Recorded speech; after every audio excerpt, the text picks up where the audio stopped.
What's crackin', fellas? It's Vega, and I'm here to give you another review, this time of a highly anticipated August release, that being Ginger by Brockhampton. When I tell you, I have been waiting all summer for this album to come out. I mean, all fucking summer. I have just been on Reddit. Yes, I use Reddit. I've been on Twitter, and I've been just waiting for things to happen. So we're gonna start out talking about the first 4 singles that we got. And I'm gonna be honest, at first I didn't immediately latch onto the first 2 singles that they dropped, I've Been Born Again and If You Pray Right. It took me a minute. Of course I was excited, so I was on Twitter OMG, listen to this. I liked the music videos. I always like the whole homemade feel to Brockhampton's videos. Are always super fun. It's just a tad bit weird. And obviously, these videos have stayed very true to that Brockhampton feel. Then the last 2 singles, Boy Bye and No Halo, blew my ass out the water. I was like, okay, this is where we're going. I like it. And Deb Never on No Halo is absolutely beautiful. Ugh, her voice, she's angelic. Absolutely angelic. So yeah, that's where we're gonna start. I'm just gonna go track by track because that's the easiest way for me to do it. I am going to insert clips of me listening to the album in real time when it released, because this is obviously days later. I realize I've already heard this one, but I'm just I'm so excited. So we'll start with No Halo. I was baffled instantly. I was like, I think this is my favorite Brockhampton song of this release. And it was only after 4 singles, and I was like, this is the one. Which it's not my favorite, but it's in there in my top 3 or 4 of this album. And it's just so fucking fire vocally.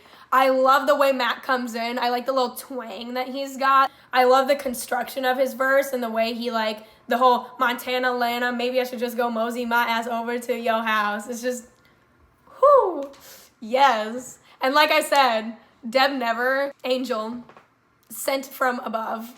And Merlin, this is my favorite side of Merlin to see, absolutely. I love seeing him like this, and especially with the Cuddy-esque vibes with the humming.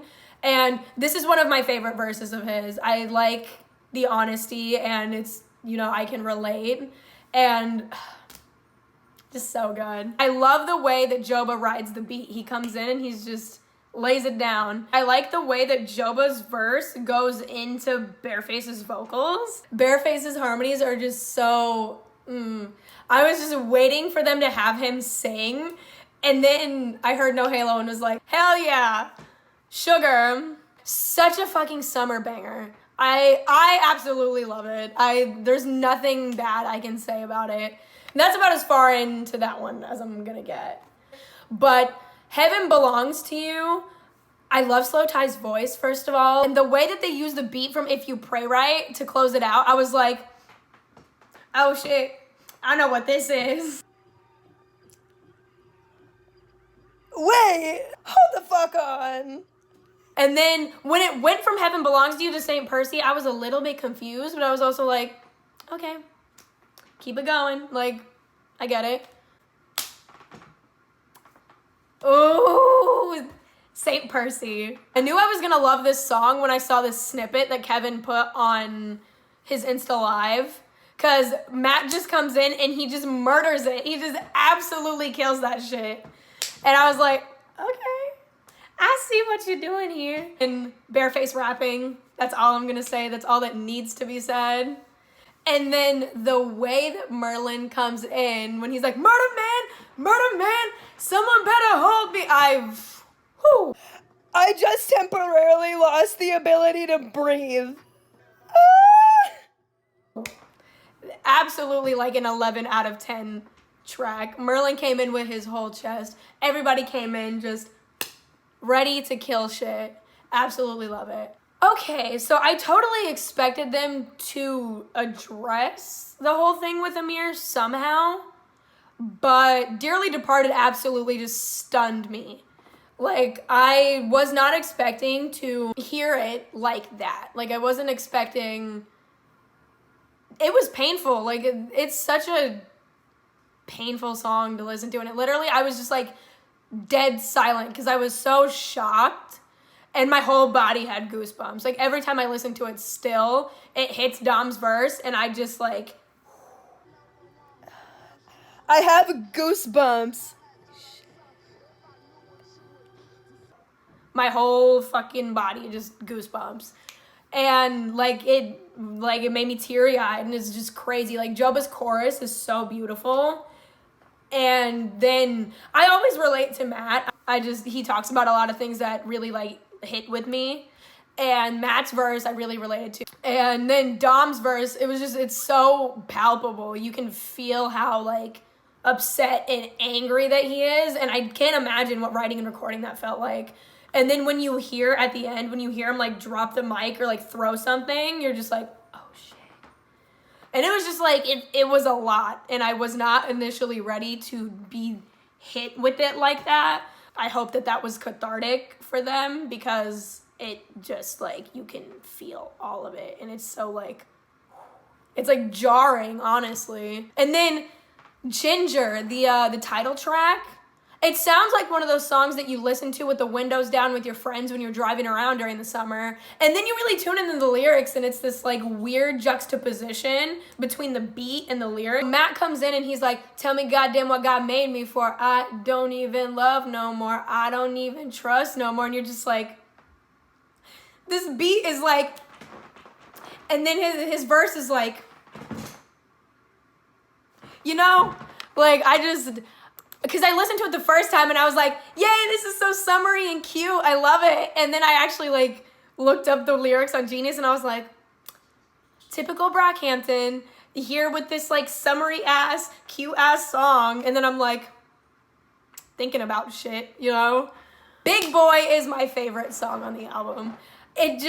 That chorus is crazy. I like the way that they used the auto-tune and everything.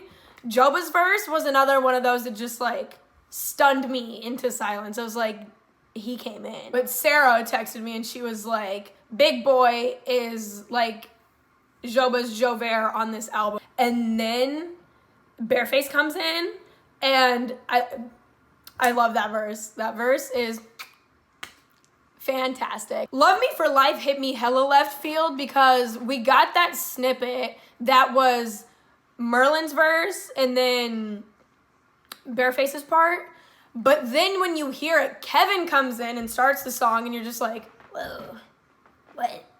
And I wasn't expecting it. It was super left field, but I do really like it, and I did enjoy it a lot. Merlin's verse makes me want to get punched in the face in the mosh pit, and that's that on that. Like, I literally just hear, piss him off, piss him off, piss him off, and I think about jumping into the mosh pit and someone just clocking me in the fucking face. We end it with Victor Roberts, and I knew when that piano came in that I was about to get my feelings hurt. I knew when that piano came in that it was crying time, and I don't have the proper verbiage to explain how that made me feel. Like, it's just so much emotion, and Victor's verse was so intense, because it's like, he's telling his life experience and something fucking awful and traumatizing that he went through, and you're just like, oh my God. And then the bridge and the chorus come in.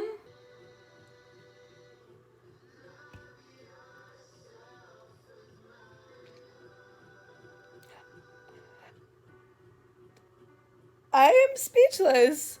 This is so fucking beautiful.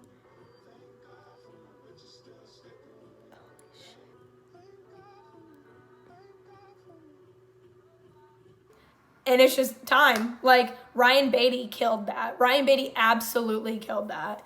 And,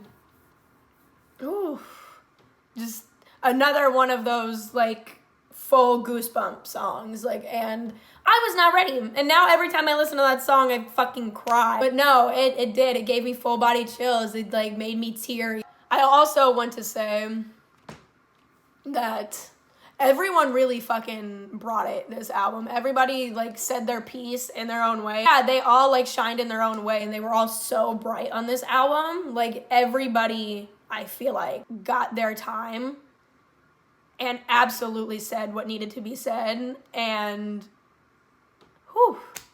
just, this album feels so cohesive. The production is outstanding. Like, I am astonished, honestly. I mean, it's not surprising. Like, Bari and Kiko and Romil, they're so fucking good at what they do. But they really, really brought it. This production was just stunning. Absolutely, impressed me, blew me out of the water. And it's stunning vocally. The flows were great. I like the way that it tells the story, the way the track listing tells the story. And I will say I was super impressed by Matt on this. He used his voice to command attention while also not taking it away from any of the other members. He totally fucking brought it. And like I said, I think they all brought it. But Matt, I was really, really, really impressed by him. I cannot say enough good things about this album. It's absolutely fucking remarkable, extraordinary, incredible. And I really did think that it might end up being a mixed bag. Because like I said, the first couple singles, I was like, I like them, but I don't know. They were grower tracks for sure. And I was like, maybe this will be a mixed bag. But I should have known better than that, because even though Iridescence was weirdly received, I really fucking love it. And I should have known that is what was gonna happen with this.